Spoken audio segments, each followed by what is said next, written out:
Trafikimi i organeve njerëzore gjatë viteve të fundit nga lindja e largët dhe Amerika Jugore është transferuar në Evropë dhe Serbia është epiqendra e këtij fenomeni.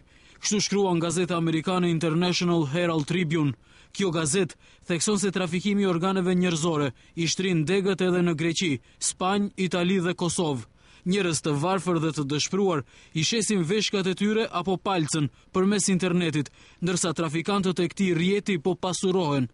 Teksti fillon me rrëfimin e një çifti nga Kovini i Serbisë, të cilët përmes internetit janë ofruar të shesin veshkat e tyre për rreth 30.000 euro, duke sqaruar se këtë vendim e kanë marrë si rezultat i varfërisë. Ata mezi arrinin të siguronin vetëm një vakt ushqim në ditë dhe varfëria i shtyu të shisnin organet. Sipas Herald Tribune, ky çift deri tani ka marrë 2 oferta, një nga një grua nga Maqedonia që të blej veshkën për 20.000 euro, si dhe një ofertë tjetër nga Gjermania. Ata thonë se nuk friksohen nga operacioni, edhe pse kjo formë shitjeje bie ndesh me ligjin, por më shumë i tremben skamjes dhe të ardhmes për të ushqyer 2 fëmijët e tyre. Gazeta i referohet një burimi anonim nga policia serbe, i cili thotë se në 10 vitet e fundit asnjë rast i trafikimit të organeve në Serbi nuk është proceduar. Madje i gjithë ky fenomen zhvillohet në mënyrë shumë sekrete.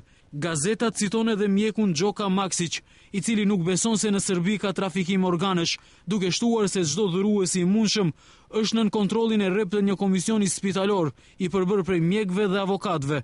Por gazeta citon edhe një person me emrin Milovan nga jugu i Serbisë, i cili thotë se ja ka shitur veshkën një politikani lokal në shkëmbim të punësimit në kompaninë e tij. Gazeta shkruan se transplantimi i veshkave është kryer në një spital shtetëror në Beograd, ku të 2 personat janë prezantuar me emra të rrënjshëm. Vlerësohet se çmimi i veshkave në tregun e zi arrin rreth 100.000 euro dhe se në nivel botror në vit shiten diku 15 deri në 20.000 organe.